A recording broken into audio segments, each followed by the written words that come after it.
తొలగెను నా పాపమనే పేదరికం, విలువనే పెంచెను నా యేసుక్రీస్తు త్యాగం.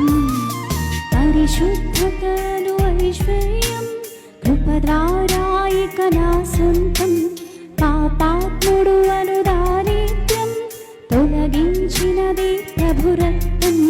నేను ధనవంతుడను క్రీస్తునందు